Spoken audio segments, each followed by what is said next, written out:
अस्सलाम वालेकुम गाइस, कैसे हैं आप। उम्मीद करता हूं कि आप सब खैरियत से होंगे, खुश होंगे और हमारी दुआ है कि आप हमेशा खुश रहें, हंसते और मुस्कुराते रहें। मेरा नाम है रहमान अनवर और मैं हूं मोहम्मद सुहेल और मैं मुजफ्फर इकबाल। और आज हम जिस वीडियो प्रिया करने जा रहे हैं, इस वीडियो का टाइटल है most powerful country military of 2022।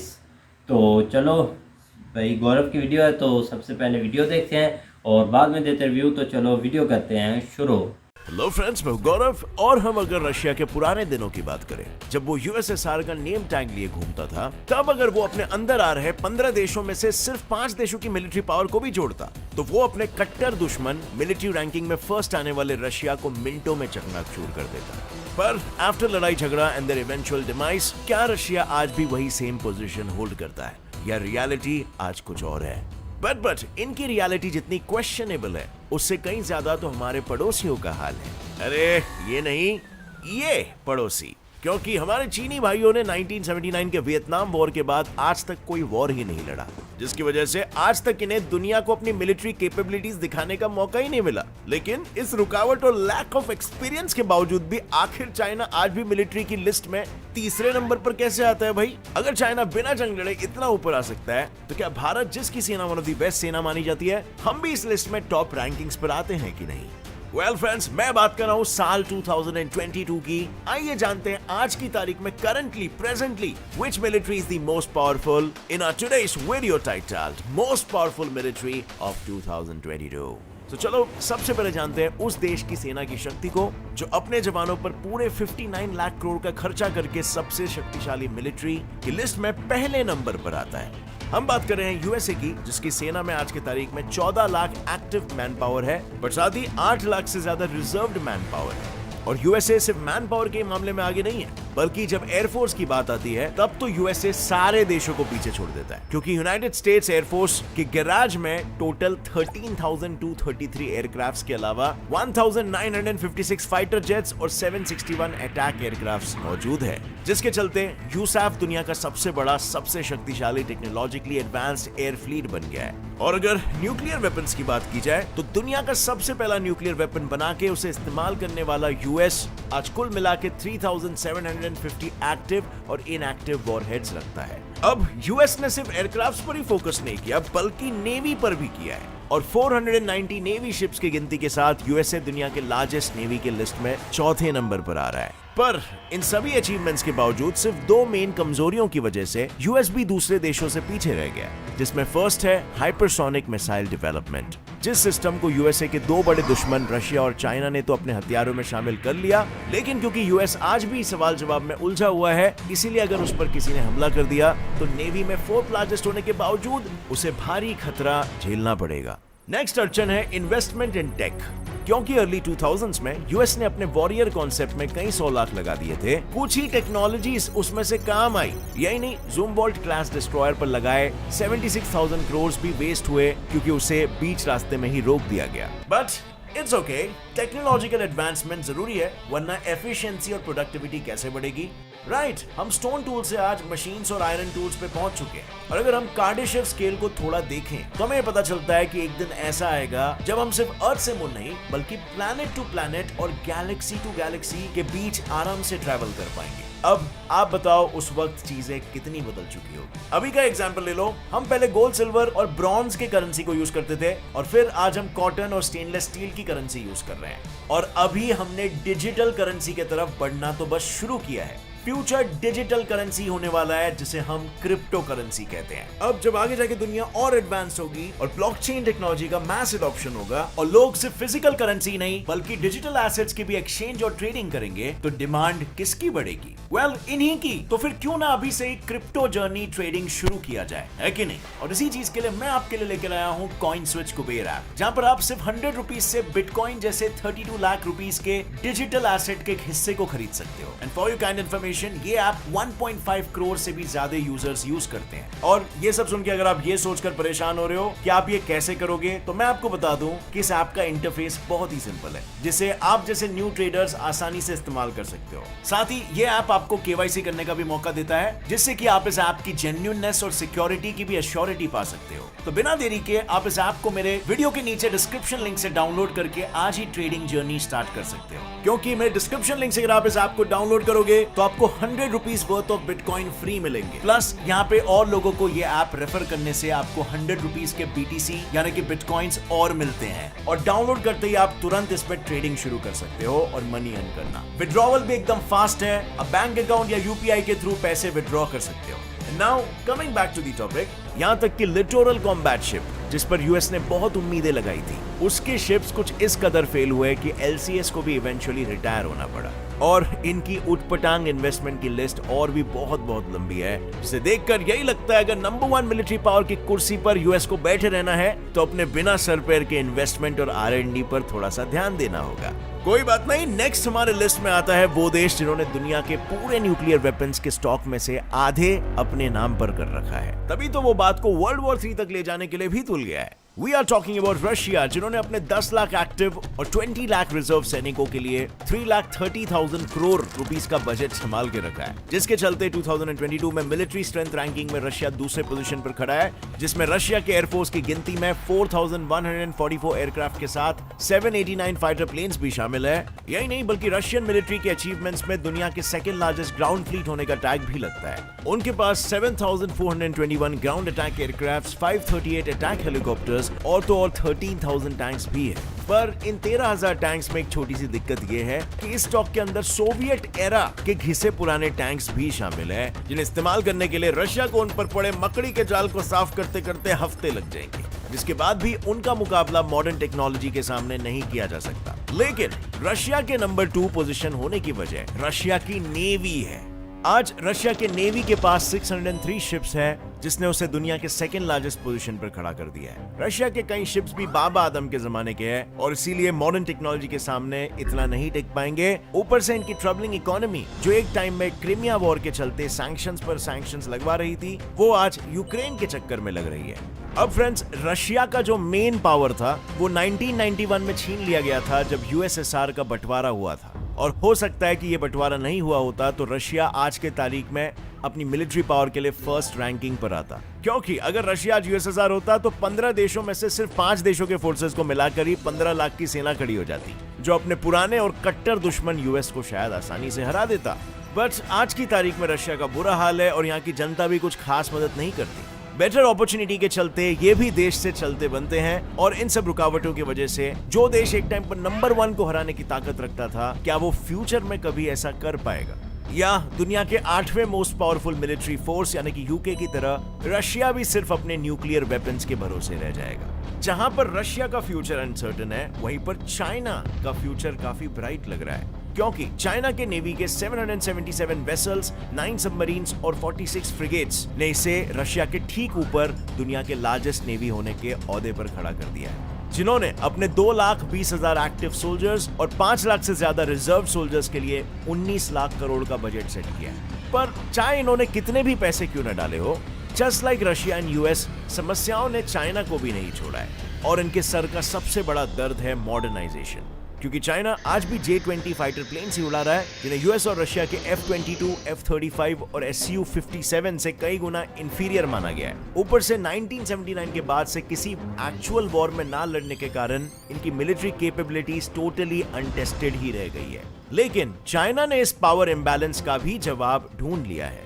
In the form of maritime force या नेवी और स्टैंड ऑफ अटैक वेपन्स, जिसे मिसाइल्स या बॉम्ब्स भी बोला जाता है। साथ ही यूएस पर खतरा बनने के लिए रशिया की तरह इनके पास हाइपरसोनिक मिसाइल्स तो मौजूद ही है, तभी तो यूएस ने पिछले दिनों खुद ही कहा था कि वो चाइना को चैलेंज नहीं कर सकते। यानी जिस गति से चाइना अपनी पावर्स बढ़ाए जा रहा है, ये कहना गलत नहीं है कि शायद फ्यूचर में वो यूएसए और रशिया दोनों की कुर्सी को हड़प लेगा। ठीक उसी तरह जिस तरह 10th पोजीशन पर कुर्सी जमाए बैठा पाकिस्तान हमसे कश्मीर हड़पना चाहता है, और ये कब्जा करने की कोशिश में पाकिस्तान ने अपने मिलिट्री पर 91,000 करोड़ का बजट भी खर्च किया है, जिसमें 6,54,000 एक्टिव सोल्जर्स और 5,50,000 रिजर्व सैनिक हैं, जो अपने 2,824 कॉम्बैट टैंक्स, 9,950 आर्म्ड व्हीकल्स के साथ ही 165 न्यूक्लियर वॉरहेड्स का इस्तेमाल करके अपने दुश्मनों को आए दिन डराती रहती है। पर अब सवाल यही खड़ा होता है कि आखिर पाकिस्तान अपनी डिक्लाइनिंग इकोनॉमी को नजरअंदाज करके मिलिट्री पर इतने पैसे क्यों बहा रहा है?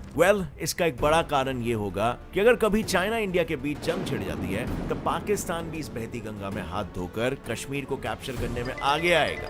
इसके अलावा पाकिस्तान की अपनी मिलिट्री पावर को बढ़ाने की एक वजह चाइना खुद ही है, क्योंकि पाकिस्तान अपनी पावर बढ़ाकर चाइना के साथ अपनी दोस्ती गहरा करना चाहता है, क्योंकि फ्यूचर इंडो चाइना वॉर में पाकिस्तान चाइना के बहुत काम आ सकता है। पर पाकिस्तान का सपना कितना सच होता है ये देखना तो बात की बात होगी, क्योंकि कोविड की फटकार लगने के बाद पाकिस्तान के 2 करोड़ से ज्यादा परिवारों को गवर्नमेंट एड पर रिलाय करना पड़ रहा है। और ऐसे कॉन्टेक्स्ट में क्या पाकिस्तान को अपनी मिलिट्री पावर्स को बढ़ाने के लिए पैसे खर्च करते रहना चाहिए, या डूबती इकोनॉमी और अपने लोगों का लिविंग स्टैंडर्ड बढ़ाने में पैसे खर्च करना चाहिए? आपको क्या लगता है? पर चाहे पाकिस्तान अपने बजट पर ध्यान दे रहा हो या नहीं, पर इंडिया ने अपने मिलिट्री बजट पर अच्छा खासा ध्यान दिया है, जिसमें हमने पूरे 55 लाख करोड़ का इन्वेस्टमेंट किया है, जिसमें मिलिट्री के 14 लाख एक्टिव सोल्जर्स और 12 लाख रिजर्व सोल्जर्स के साथ हमारे पास एक एयरक्राफ्ट कैरियर, 10 डिस्ट्रॉयर्स, 13 फ्रिगेट्स और 17 सबमरीन्स है। और इसीलिए मोस्ट पावरफुल मिलिट्री की रैंकिंग में चाइना के ठीक बाद चौथे पोजीशन पर नाम आता है इंडिया का। यही नहीं, इस पोजीशन को कांस्टेंट रखने के लिए भारत के 4,730 टैंक्स, 10,000 आर्म्ड व्हीकल्स और 374 रॉकेट प्रोजेक्टर्स भी अपना योगदान देते हैं। अब भारत को अगर अपने चौथे रैंक को पहले में बदलना है तो हमें भी वेपनरी को आज के स्टेटस के हिसाब से मॉडर्नाइज करना पड़ेगा, परंतु जो कि इंडिया की डोमेस्टिक आर्म्स इंडस्ट्री का हाल ग्लोबल इंडस्ट्री के मुकाबले काफी छोटा है, इसलिए बड़े बड़े वेपन्स के लिए भारत को दूसरे देशों के दरवाजों पर खटखटाना पड़ता है। लेकिन जब भी कोई किसी को दान देता है तब यूजुअली फटे पुराने चीजें ही चिपकाता है। ठीक उसी तरह बाकी देश भी इंडिया के साथ यही करते हैं।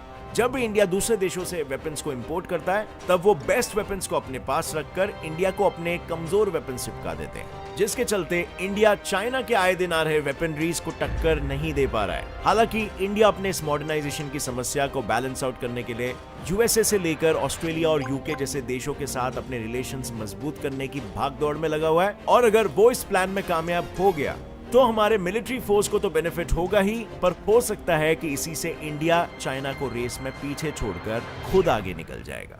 क्या आपको नहीं लगता? अगर इंडिया अपने इसी नक्शे कदम पर चलता रहे तो वो एक दिन सभी देशों को पीछे छोड़ आगे निकल जाएगा। बट देखना बस ये है कि हमारी गवर्नमेंट इसे एग्जीक्यूट करने में क्या स्टेप्स आगे लेती है। अगर इस वीडियो से आपको कुछ भी नया जानने मिला फ्रेंड्स, एक लाइक जरूर ठोकना। Gets it fly fact channel को सब्सक्राइब कर दो और बेल नोटिफिकेशन दबाओ ऐसे ही अनोखे वीडियोस आगे भी देखते रहने के लिए। और हाँ फ्रेंड्स, जाने से पहले डिस्क्रिप्शन लिंक में दिए हुए कॉइन स्विच कुबेर ऐप को डाउनलोड करना मत भूलना। 100 रुपीज वर्थ ऑफ बिटकॉइंस आप फ्री में पा सकते हो। लिंक। हाँ जी गाइस, तो जैसा कि आप वीडियो देख रहे थे तो वीडियो भी काफ़ी इंफॉर्मेटिव और इंटरेस्टिंग थी। भाई गौरव ने बहुत ही अच्छे से एक्सप्लेन किया, जिसमें India, Pakistan, Russia, China, America, कुछ कंट्रीज़ को। लेकिन यह है कि फ़िलहाल भाई जैसा कि आप देख रहे हैं कि वैसे तो वार चल रही है रशिया की भाई यूक्रेन के साथ, अभी भी नहीं ना रुकी उनकी। उन्होंने वार में भी इतना आपको स्कोर किया कि उनकी इकनॉमी भी ठीक तरीके से चल रही है, उनके जो रुपए की कदर है ना वो सबसे ज़्यादा बढ़ी है और उससे ऊपर दर्जे पर चली गई इतने वार होने के बावजूद भी।